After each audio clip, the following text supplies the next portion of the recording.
Van Gogh, the tortured genius, the guy who cut off his ear, went mad, and painted Starry Night. Everybody knows that story. But what if it's wrong? What if madness didn't create the art, but destroyed the man who made it? Because at his lowest, he couldn't paint, and when he could, he was fighting like hell just to hold on. But there's more to this story. Let's take a look.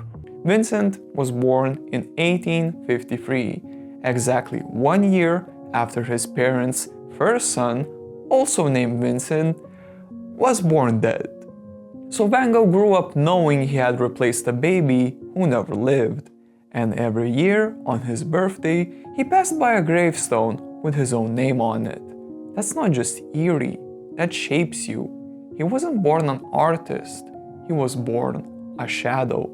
He grew up in a deeply religious household. His father Doris, a Protestant pastor, once described young Vincent as having always the inclination to melancholy. His mother Anna rarely understood him. She thought he was aimless, dramatic, a disappointment. And Vincent felt it. He never quite fit. Before he ever picked up a brush, he tried everything else. He worked in art sales, but couldn't get along with the customers. He tried teaching, but quit. Then came theology, his attempt to follow in his father's footsteps, but even that fell apart. His parents worried deeply about him. He was intense, often erratic, and hard to reason with. Vincent himself admitted it. I do often find myself speaking or acting somewhat too quickly when it would be better to wait more patiently. He was always trying to do the right thing, always coming up short. And even before he hit his lowest point, the cracks were already showing. In 1877-78, while studying in Amsterdam, Vincent confessed something deeply troubling in a letter. Last night, I used the cudgel again. That wasn't a metaphor. He was beating himself, physically punishing himself out of spiritual guilt, self-harm, long before he picked up a paintbrush. This wasn't genius brewing, it was a slow collapse. And it didn't stop there. Eventually, he ended up in the Borinage, a bleak, poverty-stricken mining district in Belgium. He went there as a missionary, and he didn't just preach. He gave away his clothes, slept on the floor, refused comforts. He tried to suffer like the people he served. He thought if he stripped everything away, food, comfort, even pride, he could become good enough. Through all of this, only one person stayed, his younger brother, Theo. Theo was everything, his lifeline, his financial support, his emotional mirror.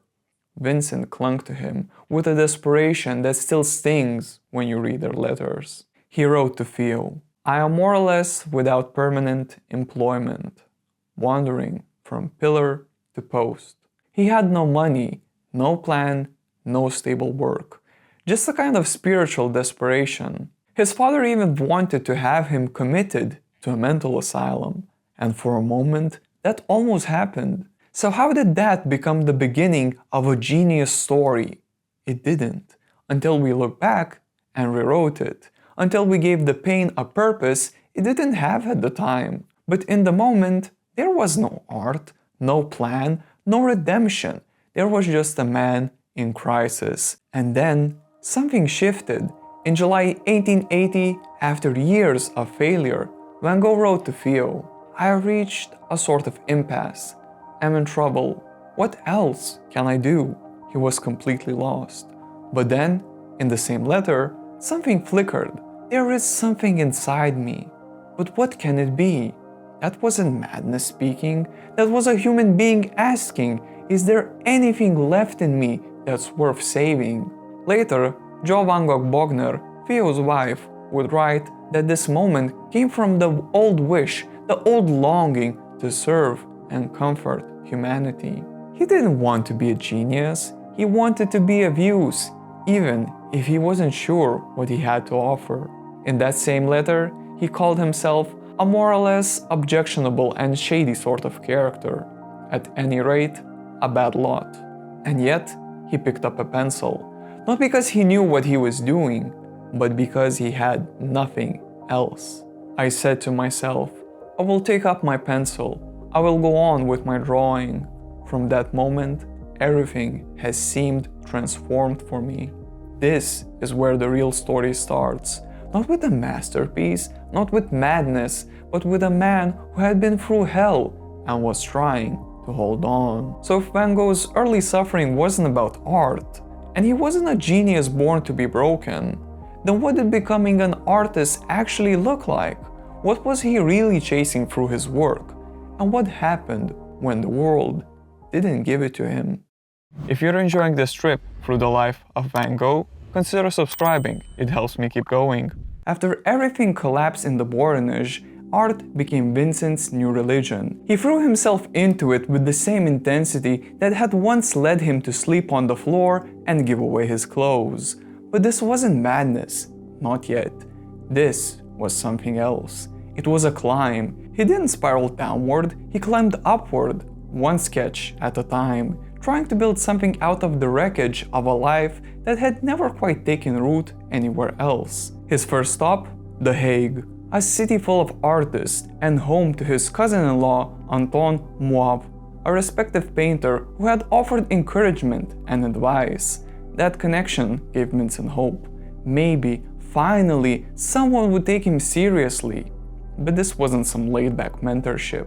This was a vow. He treated it like a spiritual discipline, like becoming a monk, but with pencils instead of prayers.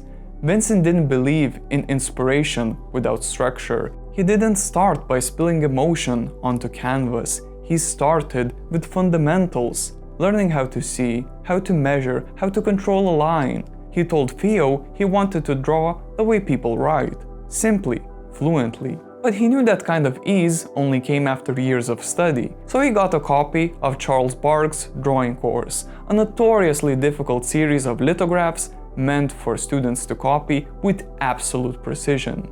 Vincent copied them, relentlessly, day after day, month after month. He failed at everything else. This had to be the one thing that held. He wanted to form a foundation so solid it could become second nature. But craft alone wasn't enough. He needed a subject. So when his hand finally started obeying his eye, he turned it toward the people he had always felt closest to. The poor, the laborers, the forgotten. The world he came from. He saw the weavers and farmers of the Dutch countryside the same way he had once seen the coal miners in the Borinage, as deeply human, sacred in a rough, everyday kind of way. Not because they were beautiful, but because they were real. His artistic hero, Jean-François Millet, had done something similar, painting peasants with the dignity of saints. Vincent wanted that too, but rawer, truer, earthier. So he kept his palette dark, not because he was depressed, but because he believed in the honesty of muddy browns and grayish tones. They captured the dust and grime of the lives he was trying to portray. He once said he wanted his paintings to reek of bacon smoke and potato steam. He wanted it to feel lived in, real, even a little filthy. This was his gospel. Art shouldn't be decorative, it should be true. And that belief led him to his first real artistic mission, his first attempt at a masterpiece, The Potato Eaters. This wasn't sudden inspiration, it was months of study, especially heads and hands, the parts of the body that labor, that eat, that suffer. He wanted to show the workers as they were, gathered under an oil lamp, sharing a meal dug from the soil with the same fingers that had pulled it out. Not graceful, not refined, but honest. And when he finished, he believed, maybe for the first time, that he had done something that mattered. But the world didn't see it that way. Anton van Rappard, one of the few artist friends he had, tore it apart, said it was awkward, clumsy, technically weak. He even mocked the woman on the left. Why must that woman on the left have some sort of little tobacco pipe stem with a little cube at the end for a nose? Vincent was crushed. He had poured months of work into something sincere, something human, and it was dismissed as amateur. His realism was seen not as vision, but as failure. And the rejection wasn't just professional, it cut deeper. Because while he was trying to build himself as an artist, he was also trying to build something more fragile, a family. While in The Hague, Vincent did the 19th century equivalent of getting a Discord kitten, and took in a pregnant prostitute named Sien Hornik and her daughter, not as a model, not as a muse, but as a partner, as a mother, a home. He drew her naked and hunched in sorrow, not for shock value, but because he saw her as someone the world had discarded, and he wanted to say, "I see you." He titled the drawing, Sorrow. This wasn't rebellion, it was hope. He imagined a future with a cradle in the corner of the studio, a place where love and art could exist side by side. He wrote to Theo, asking, which is more cultured, more sensitive, more manly, to desert a woman or to concern oneself with one who has been deserted? But the dream couldn't hold. His family disapproved. Sien, truly like the Discord kitten of her time, struggled with depression and addiction. And Vincent had no money, no real stability. The weight of it all became too much.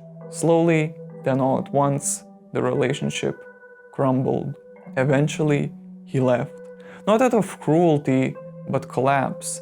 And it devastated him. Another failure, another connection lost.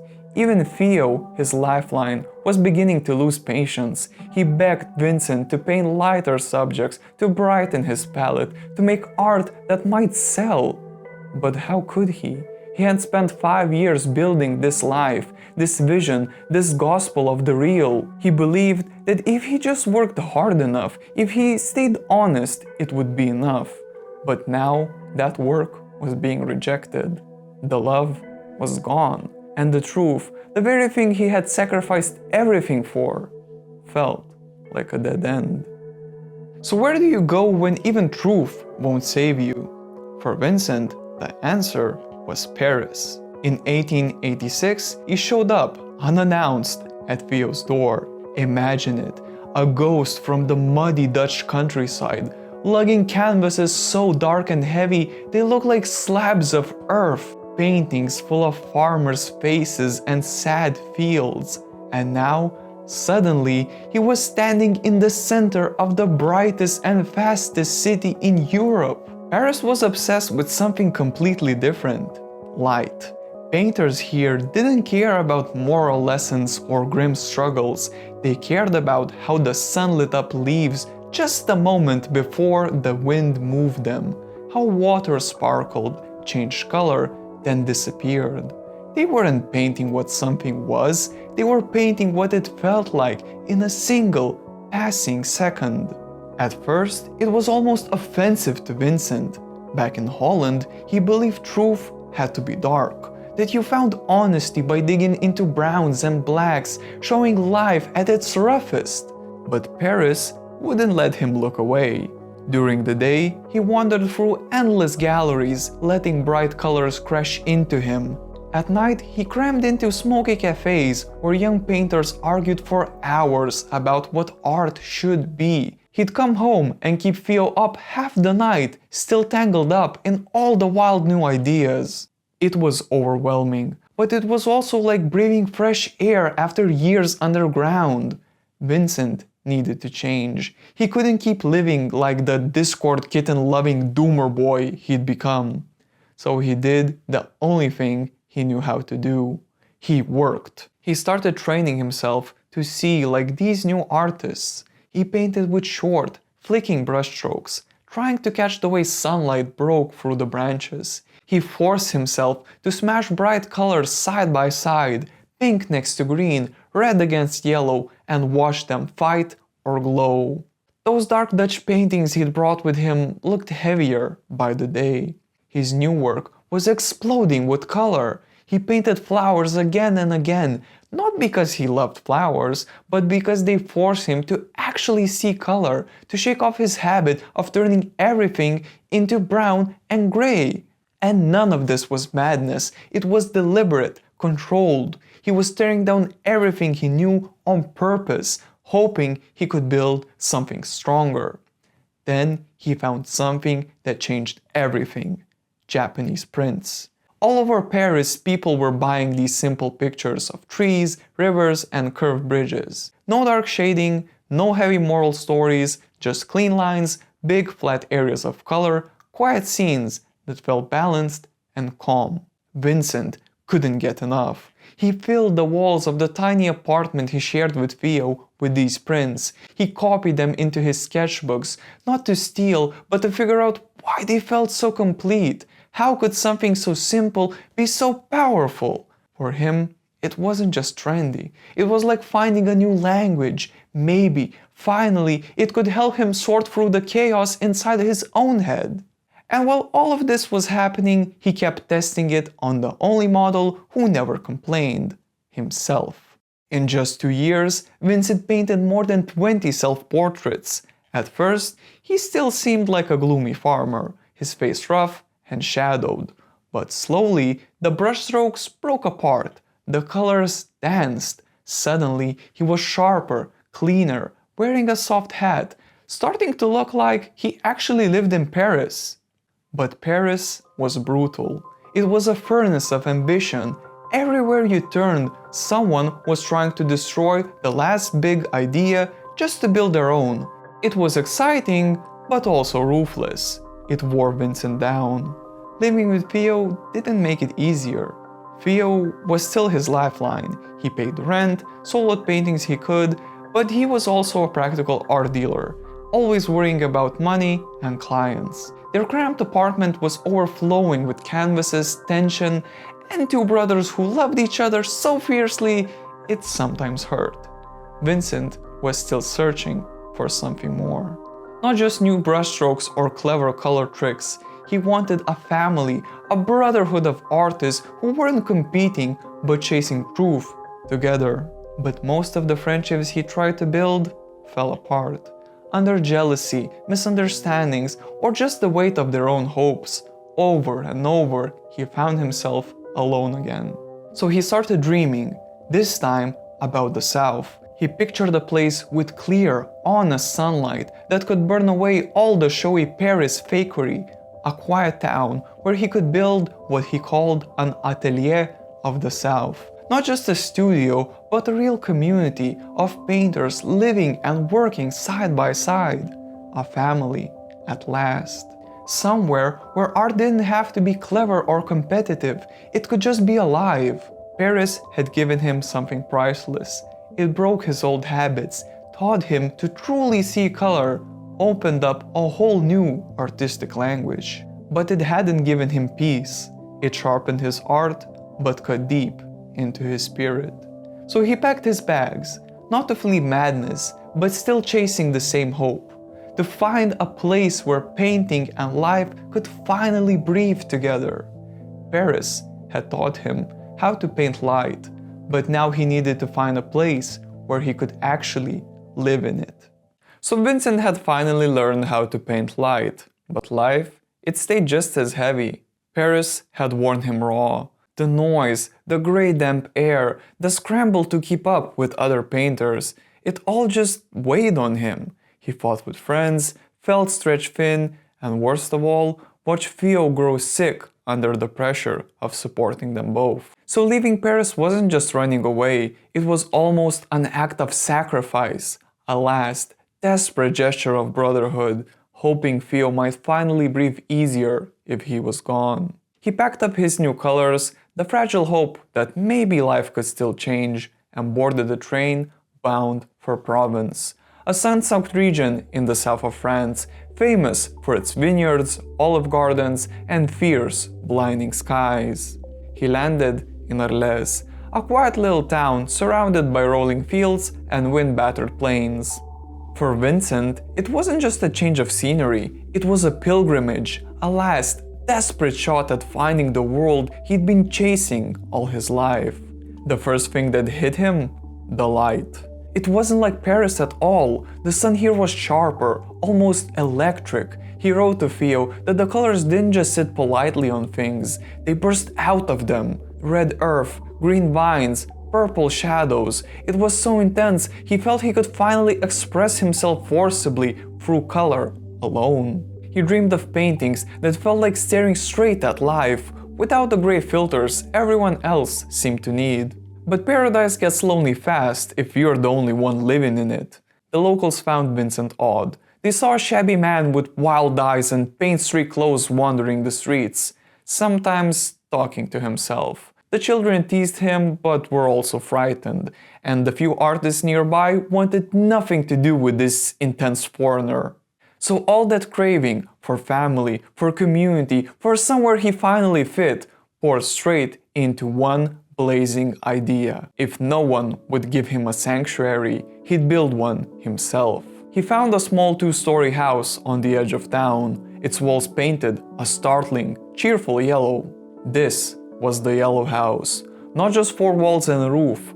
This was his dream, solid and real.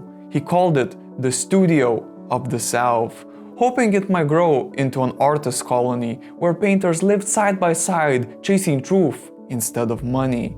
A brotherhood at last. He wrote to Theo with a kind of fever. He decorated every room, he went out into the fields, cut armfuls of sunflowers, and brought them home to paint again and again.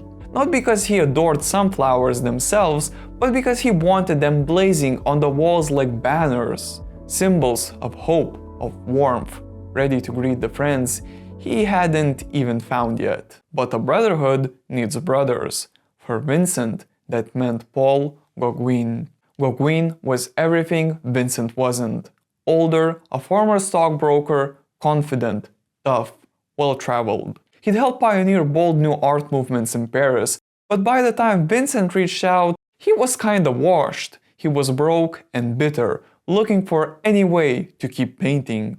Theo, ever the practical art dealer, offered Gauguin a deal. Move to Arles, live with Vincent, and he'd paid Gauguin a stipend each month. For Gauguin, it was simple.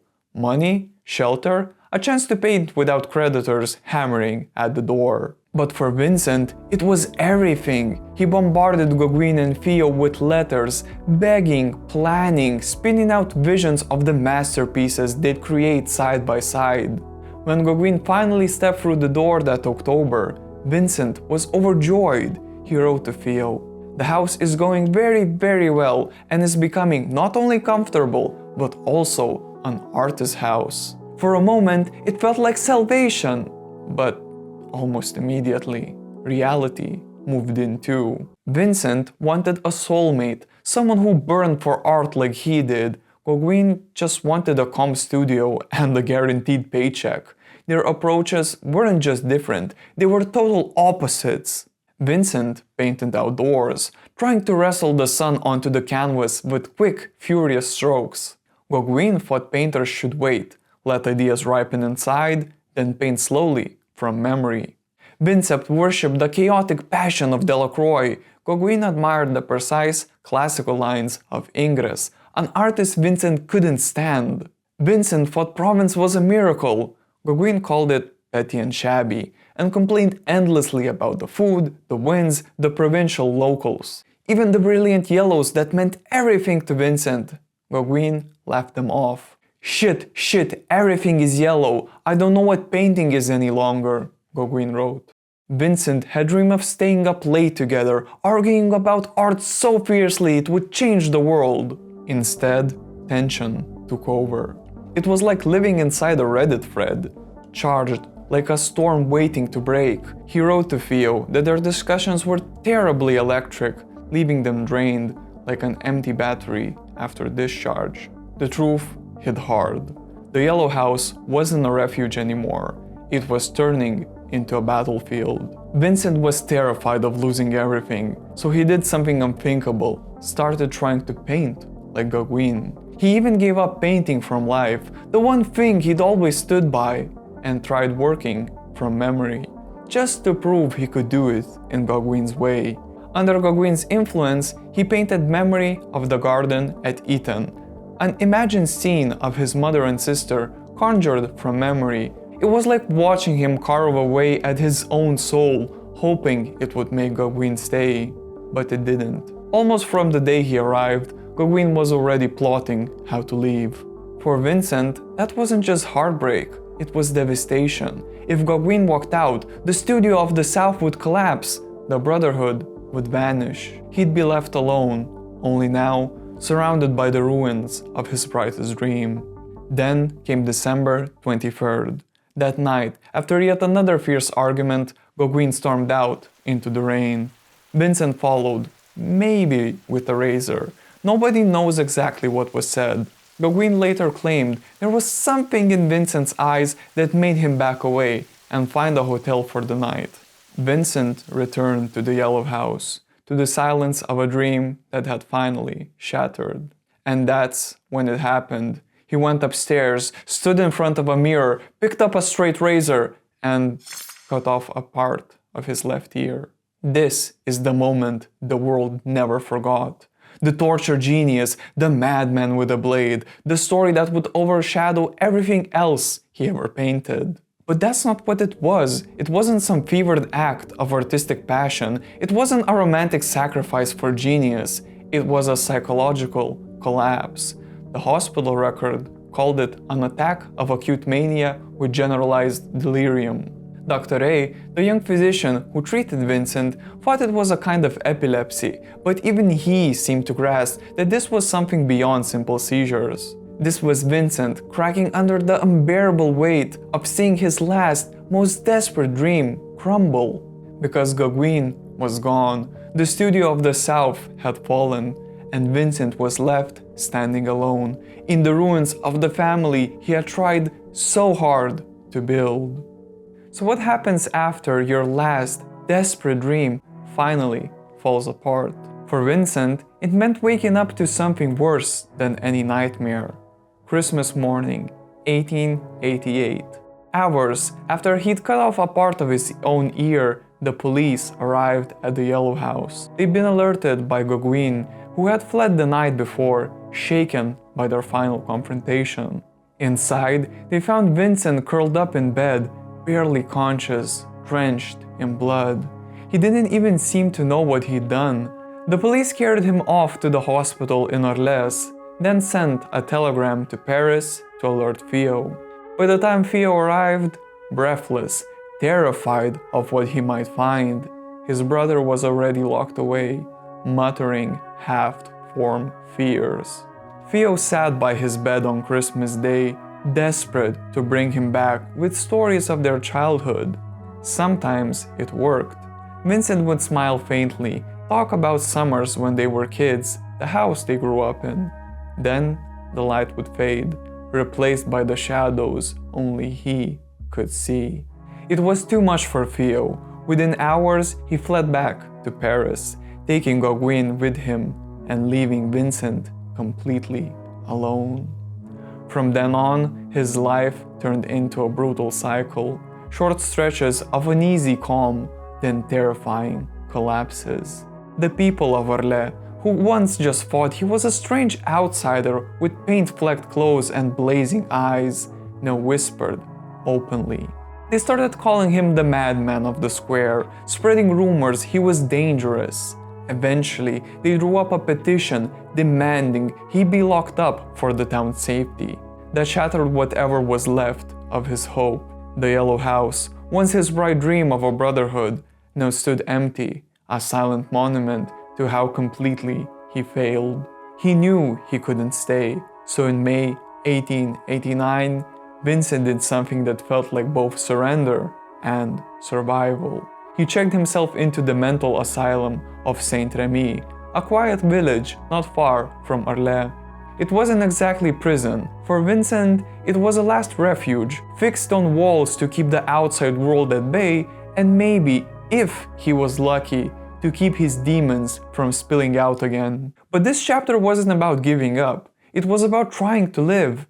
And for Vincent, trying to live meant painting. The asylum turned into a strange, haunting studio.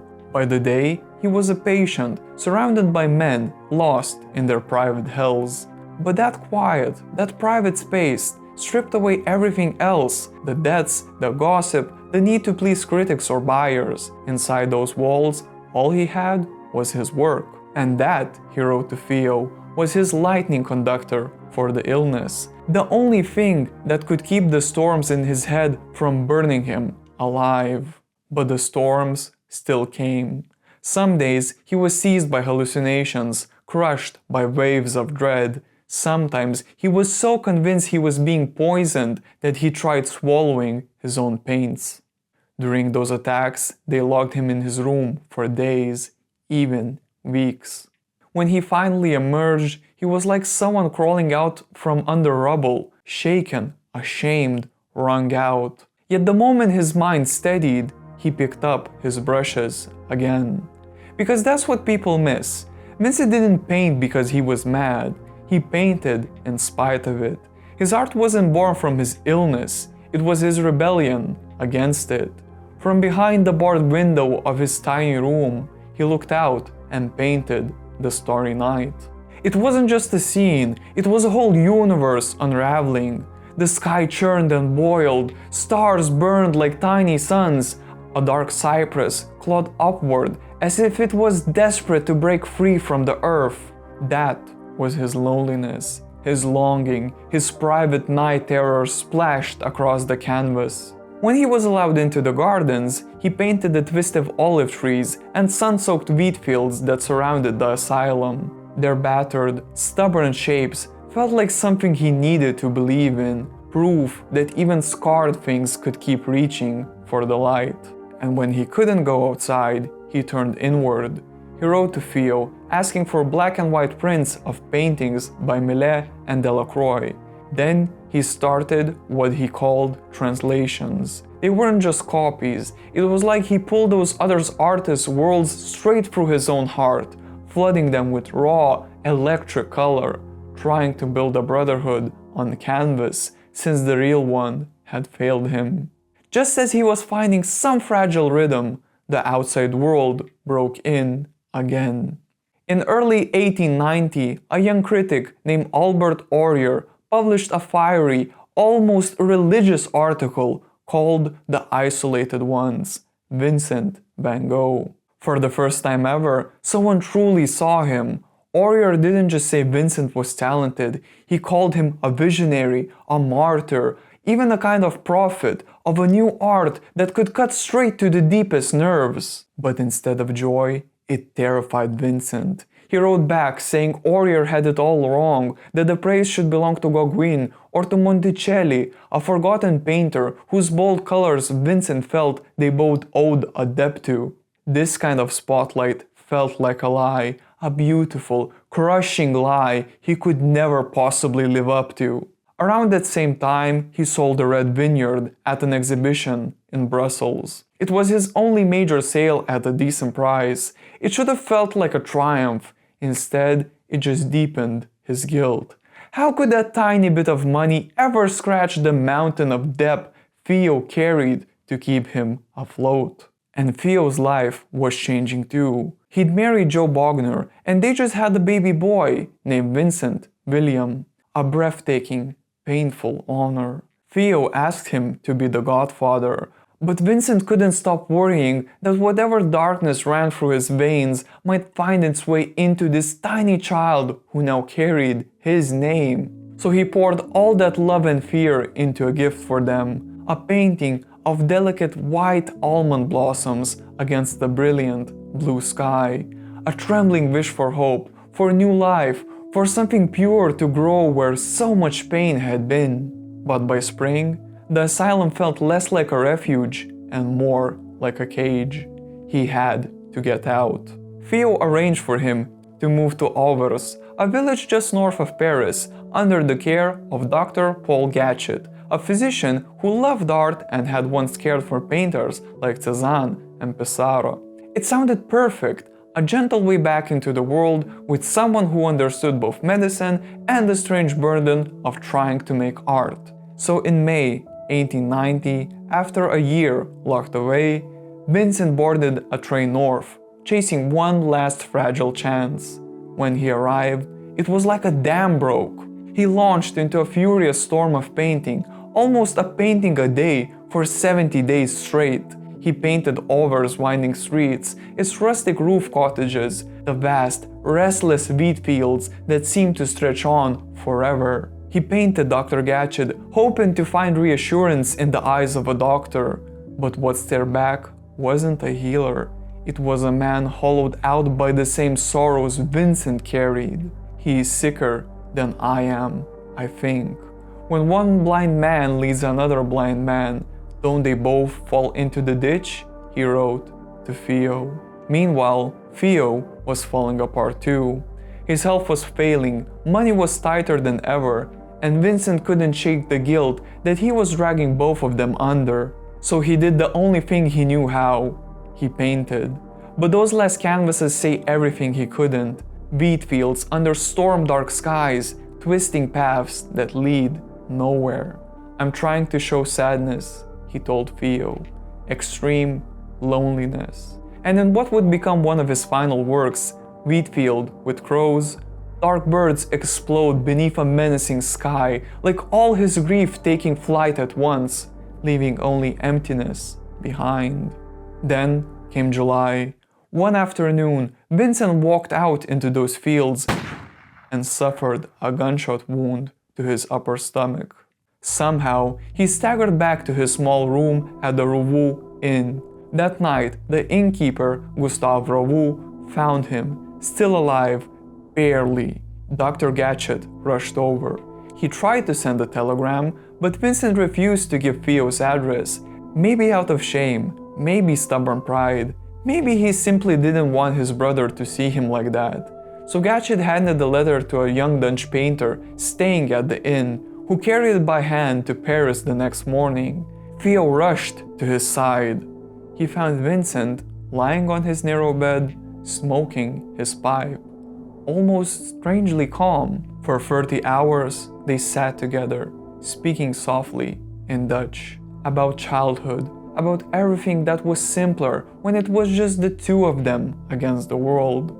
Vincent was clear about one thing: the sadness will last forever. Near the end, cradled in Theo's arms, he whispered, "I wish I could pass away like this." He died in the early hours of July 29th. Most stories stop there, the tragic suicide of the tortured genius. But maybe it's not so simple. Vincent told the police he'd shot himself, but later biographers argued he might have been accidentally shot by local boys who liked to tease and torment him. Maybe, welcoming an end, he claimed it as his own act to protect them. No gun was ever found. No one ever came forward. The truth might be lost forever. And maybe that's the point. Vincent's death, like his paintings, refuses neat answers. He once wrote that he wouldn't go out of his way to find death, but if it came, he wouldn't run from it either. Whenever he pulled the trigger or simply stopped fighting, he left a world he tried so desperately to love, even after every last dream had fallen apart. He was only 37, but in that short, blazing life, he left behind more than 2,000 works and a story so tangled with brilliance and heartbreak that people would keep repainting it for the next 100 years, trying to figure out what it really meant. So what happens after the painter dies, after the wheat fields swallow him up, after the last brushstroke dries? For most people, that would be the end, but for Vincent, it was only the start of something even stranger, the slow birth of a legend that grew bigger and maybe crueler than the man himself. It all started with Theo. Just days after the funeral, Theo was gripped by this frantic need to make the world see what he'd always seen. That Vincent wasn't just some lunatic who cut off his ear and wandered into a field to die, that he was extraordinary. So Theo threw himself into it, writing letters to critics, planning a memorial show in Paris, trying desperately to steer the story away from madness and back to the brilliance on the canvas. But the effort broke him. Theo had always been fragile. For years, he'd carried both of them, the money, the stress, the worry. Now he seemed to take on Vincent's ghosts. Friends watched, helpless, as he spiraled. He'd pace the floor, ranting about founding a new brotherhood of artists, the same dream Vincent once had in the Yellow House. Within months, his mind gave out completely. By January, he was dead too. 33 years old, buried in Utrecht, far from his brother's grave. For a moment, it looked like that was it. 2 graves, no legacy, no one left to carry the story. And then came Johanna van Gogh Bogner. She was Theo's young widow, left alone with a baby boy named Vincent, a mountain of debt, hundreds of unsold paintings, and stacks of haunting letters. Her family tried to convince her, sell the paintings, burn the letters, let it all go. But Johanna couldn't, because she started reading those letters, and in them she found a man nothing like the rumors. Vincent was tender, curious, often funny, sometimes maddening, always reaching for something higher. He wrestled with questions about God, about friendship, about why art mattered. He dreamed bigger than anyone she'd ever known. So she made a choice. Quiet, stubborn, and the kind that changed everything. She decided she would spend the rest of her life fighting for Vincent. For decades, Johanna became the architect of his legacy. She cataloged every painting, loaned them out carefully so people could see them, fended off shady dealers who tried to scoop them up for cheap.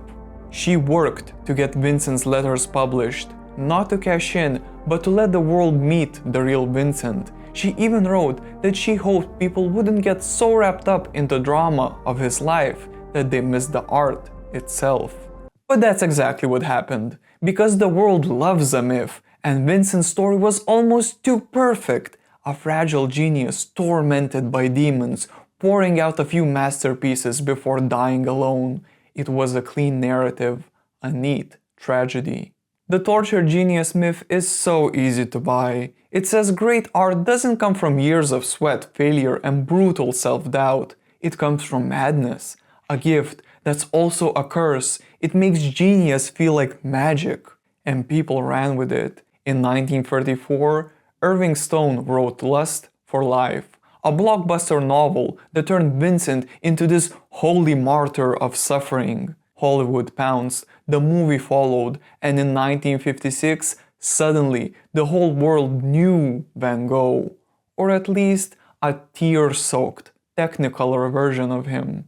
Even serious thinkers got swept up. Antonin Artaud, a writer who'd spent years in asylums himself, claimed Vincent wasn't mad at all. He was more clear-headed than anyone.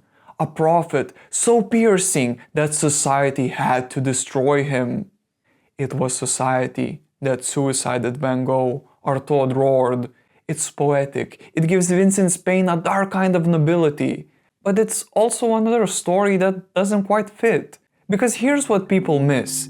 Vincent wasn't some haunted shell drooling paint onto the canvas.